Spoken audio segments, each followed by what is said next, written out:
नमस्ते विद्यार्थी मित्रों, ऑनलाइन अभ्यासक्रम में आप सबका स्वागत है। हम बात करेंगे कक्षा 8 के विषय हिंदी की, जिनके प्रथम सत्र की पहली इकाई है तेरी है ज़मीं, जिनका हमने पार्ट 1 में अभ्यास किया था, यानी कि उनकी समझूती प्राप्त की थी। तो साथ साथ स्वाध्याय और अभ्यास में जितने दिए गए प्रश्न हैं उनकी भी चर्चा की थी।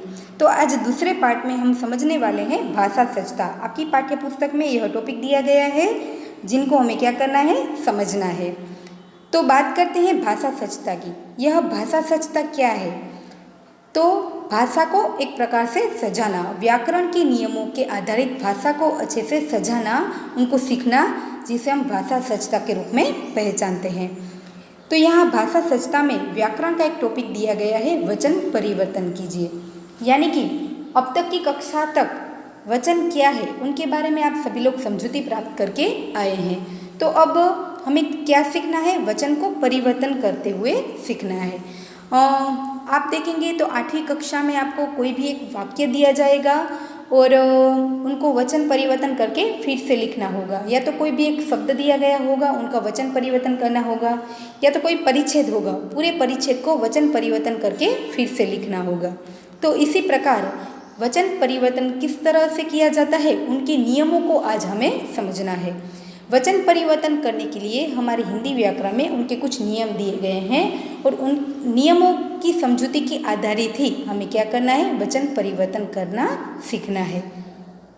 तो विद्यार्थी मित्रों, आप यहाँ देखेंगे तो आपकी पाठ्य पुस्तक में कई नियम दिए गए हैं, जिनकी समझूती के आधारित वचन परिवर्तन जो हमारा व्याकरण का टॉपिक है उन्हें हमें समझना है। इसलिए यह बहुत ही ज़रूरी टॉपिक है। आप क्या करेंगे, इनको ध्यान से सुनेंगे और उनकी समझूती प्राप्त करेंगे। तो यह जो वचन परिवर्तन हमारा व्याकरण का टॉपिक है, उनको समझने से पहले हम एक बार देख लेते हैं कि आखिर वचन किसे कहते हैं। तो वचन का शाब्दिक अर्थ होता है संख्यावाचन होना, यानी कि अर्थात संज्ञा के जिस रूप से संख्या का बोध हो उसे वचन कहते हैं। समझ लीजिए, हमारी जो कोई संज्ञा है, यानी कि कोई भी वस्तु है, व्यक्ति है, वह यदि एक है तो वे एक वचन है, और एक से अधिक है तो वे बहुवचन है। हमारे हिंदी व्याकरण में वचन के दो प्रकार बताए गए हैं, एक वचन और बहुवचन। जो कोई व्यक्ति या तो वस्तु एक है तो वे एक वचन, और एक से अधिक है तो वे बहुवचन। इस आधारित हम वचन को पहचानते हैं। तो अब वचन को परिवर्तन किस प्रकार किया जाता है, उनकी समझूती को हम देखते हैं। यदि कोई एक वचन है तो उनका बहुवचन किस तरह किया जाता है, बहुवचन है तो उनका एक वचन किस प्रकार होता है। यहाँ आप देखेंगे नियम दिए गए हैं, आप अपनी पाठ्य पुस्तक में देख सकते हैं। यहाँ पर जैसे यह पूरे वाक्य लिखे हुए हैं वे हमारे नियम हैं। तो आप क्या करेंगे, उनको अच्छे से याद रखना है, तो ही आप परीक्षा में अच्छे से वचन परिवर्तन सीख सकते हैं या तो लिख सकते हैं। यहाँ हम देखेंगे पहला नियम। पहले नियम को समझने से पहले यहाँ उनके ऊपर जो कुछ उदाहरण दिए हैं उनको समझते हैं। ताला, तो सामने उनका उत्तर लिखा है ताले। लड़का, तो सामने लिखा है लड़के। घोड़ा, तो घोड़े। हम उच्चारण के रूप में देखें तो सबके उत्तर एक ही प्रकार के आते हैं। यहाँ आप देखेंगे ताला, ला शब्द जो है, ल है, उनके साथ आ जुड़ा हुआ था, तब वह पूरा शब्द बना, पूरा वर्ण बना ला। तो यहाँ हमारा पहला नियम हमें क्या सिखाता है कि उपयुक्त शब्दों को पढ़ने से पता चलता है कि आकारांत पुल्लिंग शब्दों का, यहाँ पर आप देखेंगे तो ये ताला, लड़का, घोड़ा, बेटा, ये सभी पुल्लिंग शब्द है और वे भी आकारांत पुल्लिंग शब्द है। अंत में आप देखेंगे ला, का, डा, टा, रा, ता, ता, या, ये सभी क्या है, आकारांत है, यानी ये सभी शब्द आकारांत पुल्लिंग शब्द है। और उनका बहुवचन बनाने के लिए शब्दों के अंत में जो आ लगा हुआ है, यानी कि ल के साथ क्या था, आ लगा हुआ था, उनमें हमें क्या करना है, आ को मिटा देना है, उनके जगह पर ए लगाना है। तो शब्द क्या बनेगा, ले बन जाएगा। आप यहाँ देख सकते हैं ला का क्या बन गया अंत में, ले। तो आकारांत पुल्लिंग शब्दों का बहुवचन हुआ है अंतिम आ को मिटाकर ए लगाने से। तो पहला हमारा नियम हमें अच्छे से समझाता है कि यदि आपको आकारांत पुल्लिंग शब्दों का बहुवचन बनाना है तो जो हमारा शब्द दिया गया है उनके अंत में आ जो शब्द है उनको हमें क्या करना होगा, ए बना देना होगा। तो वे हमारा क्या हो जाएगा, एक वचन का बहुवचन हो जाएगा, यानी जो आकारांत पुल्लिंग शब्द है उनका बहुवचन हो जाएगा। यह हमारा था पहला नियम। उसी प्रकार हम देखेंगे दूसरे नियम की समझौती को। तो कुछ शब्दों को पहले देख लें। रात रातें, बहन बहनें, किताब किताबें, भैंस भैंसें, दीवार दीवारें, आँख आँखें, सड़क सड़कें, बात बातें। तो आपने यहाँ देखा होगा बहन, किताब, यह सभी स्त्रीलिंग शब्द है। स्त्रीलिंग और पुल्लिंग के बारे में शायद आप जानते हैं कि जो पुरुष वाचक शब्दों को बताए हुए पुल्लिंग है और स्त्रीवाचक शब्दों को बताए हुए स्त्रीलिंग है। तो ऊपर के जो शब्द थे वे पुल्लिंग थे। यहाँ पर आपने देखा कि जो जितने भी शब्द है वे स्त्रीलिंग शब्द है, परंतु वे अकारांत स्त्रीलिंग शब्द है। त के साथ अ जोड़ा तब वह पूरा त बना। तो आप देख सकते हैं यहाँ पर रात शब्द है, अंत में त है। नियम को समझ लेते हैं। इन शब्दों को पढ़ने से पता चलता है कि अकारांत स्त्रीलिंग शब्दों को बहुवचन करने के लिए अंत में क्या किया जाता है, ए जोड़ दिया जाता है। अर्धचंद्र बिंदी वाला जो ए है वे जोड़ दिया जाता है। तो त शब्द है उनके साथ हम अब क्या करेंगे, अर्धचंद्र बिंदी वाला ए लगा देंगे, तो वे बन जाएगा ते। तो आप यहाँ देखेंगे रात तो उनका उत्तर हुआ रातें, बहन तो उनका उत्तर हुआ बहनें। इस प्रकार अकारांत स्त्रीलिंग शब्दों का बहुवचन बनाने के लिए अंत में ए जोड़ दिया जाता है, तो वे हमारा क्या हो जाता है, एक वचन का बहुवचन, यानी अकारांत स्त्रीलिंग शब्दों का बहुवचन बन जाता है। यह था हमारा दूसरा नियम। अब बात करेंगे तीसरे नियम की समझौती की। बच्चों आपको क्या करना है, यहाँ पर जितने भी नियम दिए गए हैं उनको अच्छे से याद करना होगा, तभी आप परीक्षा में अच्छे से वचन परिवर्तन लिख पाएंगे। अब हम बात करते हैं उनके तीसरे नियम की।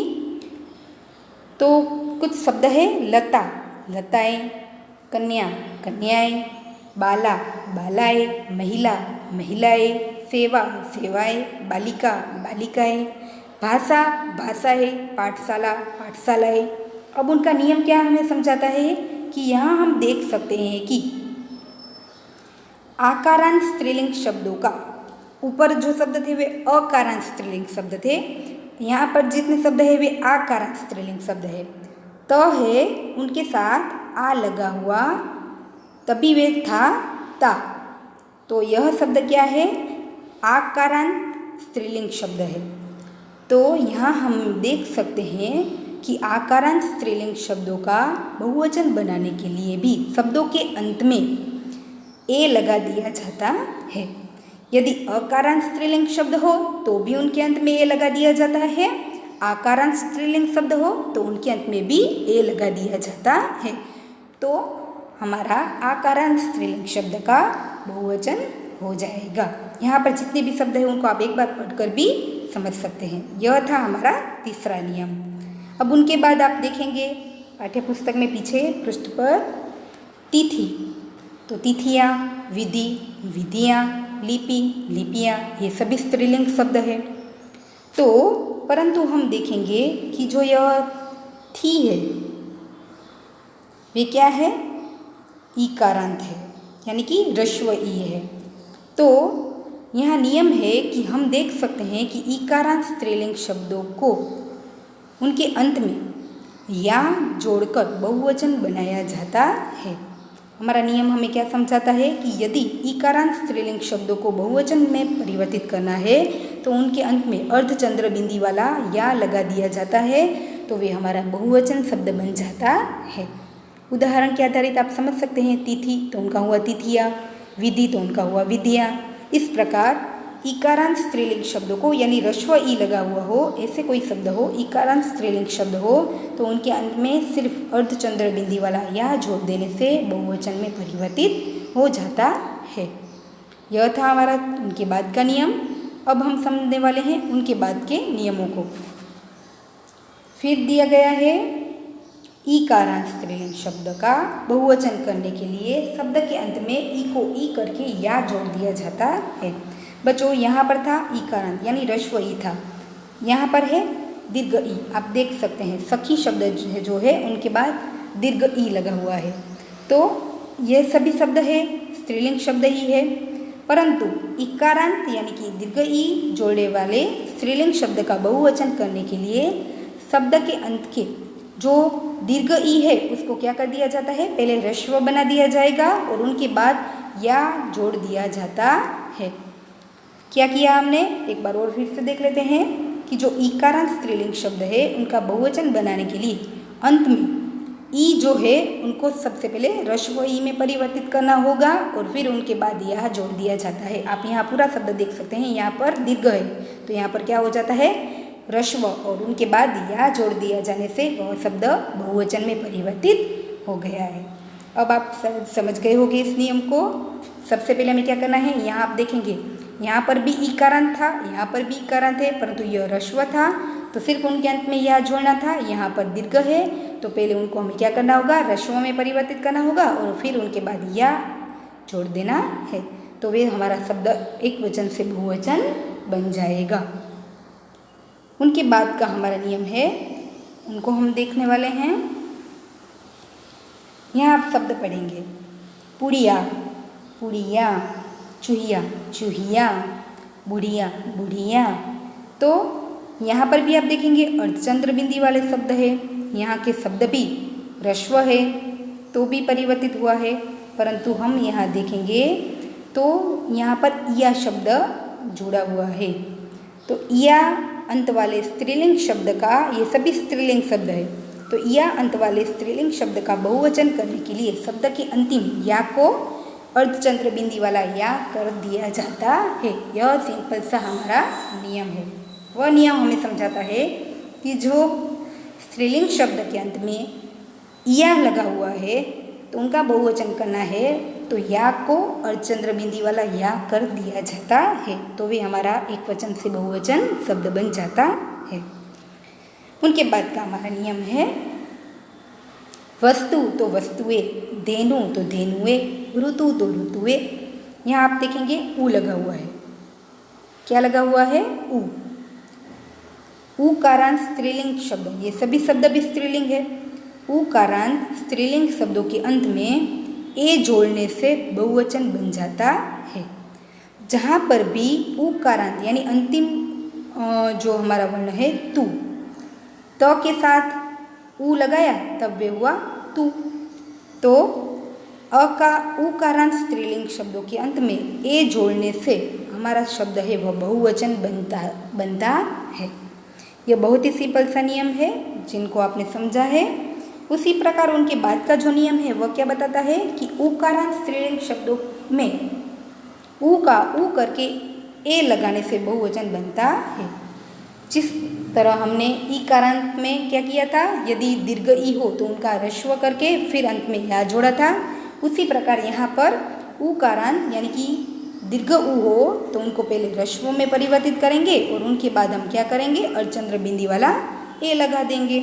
आप देख सकते हैं यहाँ वधु ध है, उनके साथ दीर्घ ऊ जुड़ा हुआ है, तो पहले हम दीर्घ ऊ को मिटाकर क्या करेंगे, ह्रस्व ऊ लगाएंगे, तो वधु हुआ और उनके बाद हमने ए लगा दिया। तो वे हमारा नियम हमें बताता है कि ऊकारांत स्त्रीलिंग शब्दों के अंत में दीर्घ ऊ को मिटाकर ह्रस्व ऊ लगाने से और उनके बाद चंद्र बिंदी वाला ए लगाने से वे बहुवचन में परिवर्तित हो जाता है। बच्चों, उनके बाद का हमारा नियम है, अच्छे से आप समझिएगा। ओकारांत, ओकारांत स्त्रीलिंग शब्दों के अंत में ए लगाकर बहुवचन बनाया जाता है, यानी कि जो ग हमारा शब्द है उनके साथ ओ जोड़ दिया तभी वह बना गौ। ठीक है, तो अब हमें क्या करना है, सिर्फ उनके साथ सिर्फ ए लगाना है, तो वे शब्द क्या बन जाएगा, गौवे। समझ गए यह नियम हमें क्या समझाता है। ओकारांत शब्द हो और वो भी स्त्रीलिंग शब्द हो तो उनके अंत में सिर्फ चंद्र बिंदी वाला ए लगाने से वे बहुवचन बन जाता है। उनके बाद हमारा नियम है, आखिरी नियम, प्रजा प्रजाजन, गुरु गुरुजन, छात्र छात्रगण, कवि कविगण। अब उनके नियमों को देखिए। एक वर्ग एक दल या एक समूह का बोध कराने के लिए कुछ एकवचन शब्दों के अंत में गण, वर्ग, वृंद, जन जैसे शब्द जोड़ दिए जाते हैं। यानी कि कोई भी एक वर्ग हो, एक दल या समूह का बोध कराने के लिए कोई भी एक वचन शब्द के अंत में गण, वृंद, जन जैसे शब्द जोड़ देने से वह पूरा शब्द बहुवचन में परिवर्तित हो जाता है। छात्र जो शब्द है वह एक वचन का है, परंतु उनके साथ गण शब्द जोड़ देने से छात्र गण कोई एक समूह का बोध हो गया, तो वे हमारा क्या हो गया, बहुवचन में परिवर्तित हो गया। तो विद्यार्थी मित्रों, आपकी पाठ्य पुस्तक में वचन परिवर्तन के कई नियम यहाँ दिए गए हैं जिनकी समझूती हमने प्राप्त की है। आप लोग क्या करेंगे, फिर से एक बार इन सभी नियमों को क्या करेंगे, पढ़ लेंगे, अच्छे से समझ लेंगे, उनके आधारित जो यहाँ पर उदाहरण दिए हैं उनको भी समझ लेंगे और समझूती के आधारित हम सीखेंगे कि वचन का एक वचन से बहुवचन में परिवर्तित किस प्रकार किया जाता है और उन्हीं के आधारित हम परीक्षा में क्या करेंगे, उनके उत्तर लिखेंगे।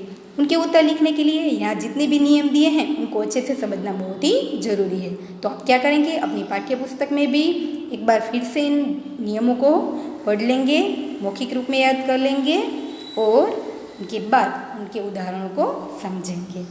तो यह पूरा टॉपिक भाषा स्वच्छता का वचन परिवर्तन है, यहाँ समाप्त होता है। उनके बाद जो भी व्याकरण का टॉपिक होगा वे हम उनके बाद के तीसरे पार्ट में समझेंगे। तब तक के लिए आप क्या करेंगे, इन नियमों को अच्छे से पढ़ लेंगे। नमस्ते, थैंक यू।